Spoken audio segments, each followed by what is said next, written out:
Hi everyone, welcome back to a new video. आज की video में डिस्कस करने वाले हैं हम हिमाचल प्रदेश के 15 से 21 नवंबर 2022 तक के करंट अफेयर, साथ में ऐड किए हैं कुछ एक नेशनल और इंटरनेशनल करंट इवेंट्स भी। तो चलिए शुरू करते हैं हमारी आज की वीडियो को।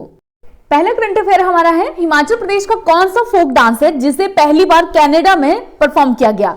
तो इसका सही आंसर है हमारा नाटी। नाटी को पहली बार कनाडा में परफॉर्म किया गया और ये ऑर्गेनाइज करवाया था हिमाचली प्रवासी ग्लोबल एसोसिएशन ने, क्योंकि वहां पर सेलिब्रेट हो रहा था हिंदू हेरिटेज मंथ, तो उसी सेलिब्रेशन के दौरान नाटी को परफॉर्म किया गया। हिमाचली प्रवासी ग्लोबल एसोसिएशन की अगर हम बात करें तो ये एक नॉन प्रॉफिट ऑर्गेनाइजेशन है जो हिमाचल बेस्ड जो भी इमाइग्रेंट्स होते हैं या स्टूडेंट्स होते हैं उन्हें नए देश की संस्कृति को समझने में मदद करती है। नेक्स्ट हमारा करंट अफेयर भी डांस फॉर्म से रिलेटेड ही है कि हिमाचल प्रदेश का कौन सा डांस फॉर्म है जिसे नेशनल ट्राइबल फेस्टिवल में 3rd प्लेस मिला रिसेंटली। तो हिमाचल प्रदेश के जो गद्दी डांस है उसे नेशनल ट्राइबल फेस्टिवल में 3rd प्लेस मिला। गद्दी जो ये नेशनल ट्राइबल फेस्टिवल है उसे ऑर्गेनाइज किया था रायपुर छत्तीसगढ़ में। नेक्स्ट हमारा क्वेश्चन है, अभी रिसेंटली किसे हिमाचल प्रदेश में किसे गांधी मंडेला अवार्ड दिया गया रिसेंटली? तो दलाई लामा जी को दिया गया था ये award. Gandhi Mandela award governor ने दिया है। एक फंक्शन ऑर्गेनाइज किया था गांधी मंडेला फाउंडेशन ने, वहां पर इन्हें ये अवार्ड दिया गया। ये अवार्ड उन ग्लोबल लीडर्स को दिया जाता है जो नागरिकों को शांति, एकता और आजादी के लिए इंस्पायर करते हैं। नेक्स्ट हमारा क्वेश्चन है, हिमाचल प्रदेश के किस जिले को स्वच्छ भारत मिशन रैंकिंग के अंतर्गत रूरल एरिया की कैटेगरी में पहला स्थान प्राप्त हुआ है? तो इसका सही आंसर है हमारा हमीरपुर। हमीरपुर को बोला है कि भाई ये क्लीनेस्ट डिस्ट्रिक्ट है हिमाचल प्रदेश में। सबसे पहले तो आप लोग ये जानो कि ये रैंकिंग्स जो है किसने डिक्लेयर की थी? तो इस रैंकिंग को डिक्लेयर किया union ministry of drinking water and sanitation ने। और रूरल एरिया में ये हमने हिमाचल की बात की कि हिमाचल में हमीरपुर को 1st रैंक मिली है।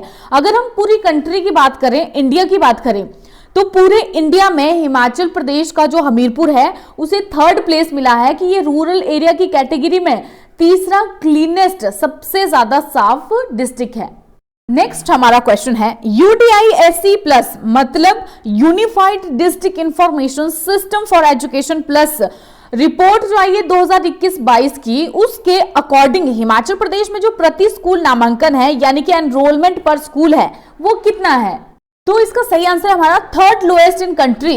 हिमाचल प्रदेश में जो स्कूलों में नामांकन का दर है वो 3rd लोएस्ट है पूरी कंट्री में। अब जो एवरेज एनरोलमेंट काउंट है हिमाचल प्रदेश में वो 80 है, जो कि नेशनल एवरेज से बहुत ज्यादा कम है, क्योंकि नेशनल एवरेज है आपका 178। अब इसके रीजन क्या माने जा रहे हैं? रीजन इसके बहुत सारे माने जा रहे हैं कि क्यों हिमाचल प्रदेश में जो एवरेज एनरोलमेंट है बच्चों का स्कूल में वो इतना कम आया है, 3rd लोएस्ट। वो इसीलिए कि पहले तो इसकी जो डेमोग्राफिक और टोपोग्राफिक फीचर है हिमाचल प्रदेश के वो रिस्पॉन्सिबल है इसके लिए। सेकेंड चीज जो है कि जो प्राइवेट स्कूल है वहां पर लिटिल इंफ्रास्ट्रक्चर है, मतलब इंफ्रास्ट्रक्चर बहुत कम है, जैसे कि 2-3 रूम्स में ही कई लोगों ने स्कूल खोल लिए हैं। साथ में इसके प्यूपिल टीचर रेशो जो भी हिमाचल प्रदेश का कम है, 14 है प्यूपिल टीचर रेशो हिमाचल प्रदेश में। नेशनल एवरेज अगर हम देखें तो नेशनल एवरेज है 28।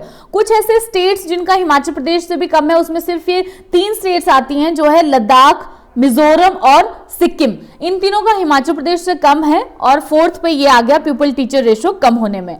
इसके साथ ही क्योंकि अगर हम राइट टू एजुकेशन 2005 के प्रावधान में देखें तो उसमें यह मेंशन है कि 1.5 किलोमीटर के दायरे में एक प्राइमरी स्कूल तो होना ही चाहिए, तो इस वजह से भी नामांकन कम है। क्योंकि आप लोग देखो तो अगर स्पार्स पॉपुलेशन है, कम पॉपुलेशन वाली जगहों में जहां कम बच्चे हैं, वहां पर अगर 1.5 किलोमीटर के एरिया में एक स्कूल है प्राइमरी, तो ऑब्वियस सी बात है कि वहां पर एनरोलमेंट उस हिसाब से फिर कम ही होगी। वैसे भी ये डेटा जो है वो सितंबर 2021 तक का है, मतलब हो सकता है इसमें अभी इंप्रूवमेंट भी आया हो, क्योंकि विद इन 1 ईयर काफी ज्यादा इंप्रूवमेंट्स आ जाती हैं। नेक्स्ट जो हमारा क्वेश्चन है, in which district of Himachal Pradesh vulture project was run which is extended to 9 other district recently? Himachal Pradesh के किस जिले में वल्चर प्रोजेक्ट चलाया जा रहा है जिसे अभी 9 और जिलों में बढ़ाया जा रहा है? तो ये चलाया जा रहा है आपका कांगड़ा में, कांगड़ा वल्चर प्रोजेक्ट के नाम से जिसे जानते हैं। अब इसे 9 और जिलों में बढ़ाया गया है और सिर्फ 2 जिले जहां पर ये नहीं बढ़ाया जाएगा वो है लाहौल स्पीति और किन्नौर। बेसिकली क्या ऑब्जेक्टिव है कांगड़ा वल्चर प्रोजेक्ट का? जो वल्चर है उनको बचाने के लिए ये शुरू किया गया है उनकी नेस्टिंग और रूस्टिंग साइट्स को बचाना है। नेस्टिंग और रूस्टिंग साइट्स का मतलब है कि जहां पर ये स्लीप करते हैं, शेल्टर लेते हैं, जो भी चीजें जगहें इन्होंने बनाई हुई हैं अपने स्लीपिंग के लिए, शेल्टर के लिए, उन सारी चीजों को बचाना है। किसने शुरू किया है? Wild life wing of forest department ने। वल्चर की पॉपुलेशन में आप लोगों ने देखा ही होगा कि बहुत ज्यादा कमी आ गई थी, जैसे कि 2004 में सिर्फ 35 रह गए थे वल्चर्स। तो इसका कारण क्या माना जा रहा था? इसका कारण माना जा रहा था डिक्लोफिनेक ड्रग को, जो कि एक एंटी इन्फ्लेमेटरी वेटरनरी ड्रग है। आप लोगों को पता ही है कि जो वल्चर्स हैं वो मरे हुए जानवरों के ऊपर फीड करते हैं, और अगर उनको ये ड्रग दी गई है तो उसके वजह से इनकी डेथ, ऐसा माना जा रहा है कि ये वल्चर्स के लिए फेटल साबित हुई। तो अब उस मेडिसिन को भी बैन कर दिया है और मेडिसिन का यूज वेटरनरी में बैन कर दिया है। और अगर पिछले कुछ सालों से हम देख लें, जैसे 2004 में 35 रह गए थे सिर्फ, तो अभी इनकी जो पॉपुलेशन है वो बढ़ गई है। इसके साथ साथ ही फीडिंग स्टेशंस भी बनाए गए हैं नगरोटा सूरिया में। कांगड़ा डिस्ट्रिक्ट में एक जगह है नगरोटा सूरिया, वहां के जो पाइन फॉरेस्ट है वहां पर फीडिंग स्टेशंस भी इनके लिए बनाए गए हैं। इसके साथ साथ ही और क्या क्या स्टेप लिए गए हैं? जो वाइल्ड लाइफ विंग है हिमाचल प्रदेश का, उन्होंने उनके नेचुरल हैबिटेट्स को प्रोटेक्ट करने के लिए एक स्ट्रेटेजी बनाई है, रेदर देन कि इनकी इन सिटू ब्रीडिंग या फिर कंजर्वेशन कर सके। ये इनके नेचुरल हैबिटेट को, यानी कि नेचुरली ये जहां पर रहते हैं उन जगहों को सेव कर रहे हैं। IUCN रेड लिस्ट में वल्चर्स का क्या स्टेटस है ये भी आप लोग देख लो, क्योंकि इंपॉर्टेंट हो जाता है। IUCN रेड लिस्ट में जो भी बर्ड्स इस तरह के न्यूज में रहते हैं उनका पूछ भी लिया जाता है कई बार डिफरेंट एग्जाम्स में कि इनका स्टेटस क्या है IUCN रेड लिस्ट में। तो वल्चर है क्रिटिकली एंडेंजर्ड स्पीशीज IUCN की रेड लिस्ट में, मतलब ये एक्सटिंक्ट होने की स्थिति में है, क्रिटिकली एंडेंजर्ड हो सकते हैं फ्यूचर में। नेक्स्ट हमारा क्वेश्चन है, डल लेक हिमाचल प्रदेश के किस जिले में है? तो ये कांगड़ा में है। ये करंट अफेयर्स में क्यों डिस्कस कर रहे हैं हम? ये न्यूज में आया था रिसेंटली। न्यूज में क्यों आया था ये? क्योंकि जो डल लेक है उसके रिवाइवल के लिए एक प्रोजेक्ट शुरू किया गया है अमृत के अंदर। क्यों इसके रिवाइवल के लिए प्रोजेक्ट शुरू करने की ये बात आई है? क्योंकि ये जो डल लेक है ना, ये सूख गई थी। पहले तो लोकेटेड कहां पर है? ये धर्मशाला से कुछ एक दूरी पर लोकेटेड है। ये 1775 मीटर की हाइट पर लोकेटेड है। 2011 में जो PWD ऑफिशियल्स हैं, क्या हुआ था कि इस लेक में ना बहुत सारी सिल्ट आ गई थी। तो जो PWD ऑफिशियल्स हैं उन्होंने ये सिल्ट रिमूव की थी लोकल लोगों की हेल्प से भी, क्योंकि इसमें कुछ एक रिलीजियस बिलीव्स भी हैं। तब से ये लगातार सूखी रही है। नेक्स्ट हमारा क्वेश्चन है, हिमाचल प्रदेश के किस जिले में कांगड़ा पेंटिंग्स आर्ट ओरिजिनेट हुआ था? तो ये हुआ था आपका कांगड़ा डिस्ट्रिक्ट में, कांगड़ा डिस्ट्रिक्ट के गुलेर में। 18th सेंचुरी की फर्स्ट हाफ में ये शुरू हुआ था। आप लोग मुझे कमेंट सेक्शन में बताओगे कि उस समय कांगड़ा के रूलर्स कौन थे जब कांगड़ा पेंटिंग्स अपनी बहुत ज्यादा बुलंदियों पर पहुंची थी। अब ये न्यूज में क्यों है कांगड़ा पेंटिंग्स? क्योंकि हम लोगों ने अपने करंट अफेयर में डिस्कस भी किया था कि G20 का समिट होने वाला है। कहां हुआ था G20 का समिट? ये भी आप मुझे कमेंट में बताओगे। G20 का समिट होने वाला है जहां पर जो PM मोदी है वो हिमाचल से कुछ एक क्राफ्ट्स लेकर जाएंगे और वर्ल्ड के जो लीडर्स हैं, ग्लोबल लीडर्स, उनको देंगे। तो इसीलिए ये न्यूज में था, क्योंकि जो हमारे प्रधानमंत्री है उन्होंने कांगड़ा मिनिएचर पेंटिंग्स को US के प्रेसिडेंट जो बाइडेन को गिफ्ट किया है। इसके साथ साथ ही जो किनौरी शॉल है ये इन्होंने इंडोनेशियन प्रेसिडेंट को गिफ्ट किया। और कनाल ब्रास सेट जो स्पेशलिटी है मंडी और कुल्लू की देवताओं की, उसमें आप लोगों ने देखा ही होगा, कनाल ब्रास सेट जो होता है उसे स्पेन को दिया गया था।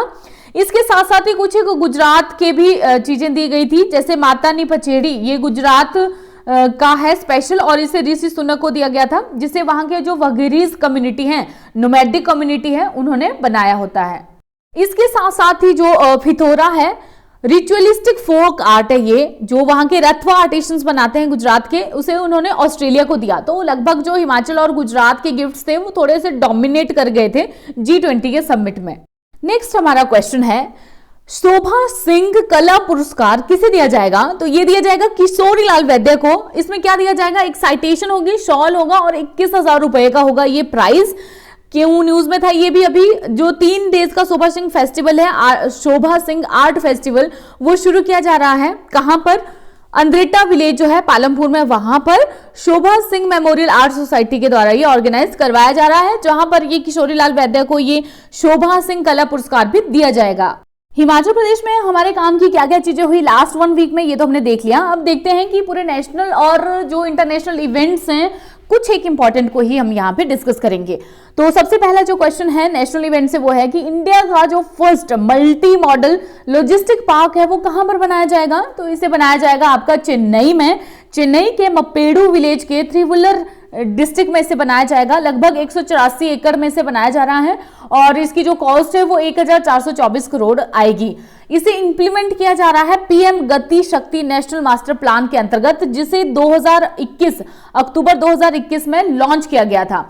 जो पीएम गति शक्ति नेशनल मास्टर प्लान है इसका ऑब्जेक्टिव क्या है? बेसिक ऑब्जेक्टिव इसका यही है कि जो वेरियस इकोनॉमिक जोन्स हैं उनको multi modal connectivity infrastructure provide किया जाए। अभी ये न्यूज में क्यों आया दोबारा से? ये न्यूज में इसलिए आया था कि जो रिलायंस इंडस्ट्रीज हैं उनको मौका मिला है कि वो भारत का पहला मल्टी मॉडल लॉजिस्टिक पार्क बनाए। नेक्स्ट है हमारा वांगला महोत्सव, जिसे 100 ड्रम्स फेस्टिवल के नाम से भी जाना जाता है, वो भारत के किस राज्य में मनाया जाता है? तो ये मनाया जाता है आपका मेघालय में। मेघालय में जो गारो हैं उनका एक ये बहुत ही ज्यादा फेमस फेस्टिवल है। बेसिकली एक ये क्रॉप फेस्टिवल है, हार्वेस्ट फेस्टिवल की जब फसल पकती है, काटने का टाइम आता है, उसके लिए बनाते हैं इसे। और इस समय लोग पूजा करते हैं सालजोंग, जो वहां के देवता हैं यानी कि सन, उनको पूजा करते हैं। इन्हें माना जाता है गॉड ऑफ फर्टिलिटी। और बेसिक जो इसका मोटिव है वो क्या है? क्योंकि जैसे मैंने आपको बताया कि ये गारोज के बीच में पॉपुलर है, तो जो गारोज हैं उनकी कल्चरल आइडेंटिटी को प्रिजर्व करने के लिए और प्रमोट करने के लिए इस फेस्टिवल को मनाया जाता है। नेक्स्ट हमारी एक अपॉइंटमेंट है कि जो प्रसार भारती हैं उसके सीईओ अभी रिसेंटली किसे बनाया गया है? तो ये बनाया गया है गौरव द्विवेदी को। ये आईएएस ऑफिसर है एक 1995 बैच के और छत्तीसगढ़ कैडर के आईएएस ऑफिसर हैं। रिसेंटली प्रेसिडेंट ने इनकी अपॉइंटमेंट को अनाउंस किया है। स्लोवेनिया की पहली फीमेल प्रेसिडेंट यानी कि महिला राष्ट्रपति कौन बनी है? तो ये बनी है नताशा पर्क मुसर। लिबरल राइट्स एडवोकेट हैं ये नताशा पर्क मुसर, तो लिबरल्स के लिए बहुत अच्छी बात है। ये वहां पर स्लोवेनिया में 1991 से जब से ये स्लोवेनिया अपनी एग्जिस्टेंस में आया है तब से पहली बार ऐसे हुआ है कि कोई फीमेल वहां की प्रेसिडेंट बनी है। नेक्स्ट हमारा क्वेश्चन है, जो रॉ स्टील होता है उसका सबसे बड़ा उत्पादक देश कौन सा है? तो ये है आपका चीन। और रॉ स्टील में जो दूसरा सबसे बड़ा उत्पादक देश है वो है हमारा भारत। नेक्स्ट है हमारा आरबीआई ने सेंट्रल बोर्ड में डायरेक्टर अभी हाल ही में किसे नियुक्त किया है? तो ये नियुक्त किया है विवेक जोशी को। आज की हमारी इस वीडियो में इतना ही। जल्दी मिलेंगे एक नई और बेहतरीन वीडियो के साथ।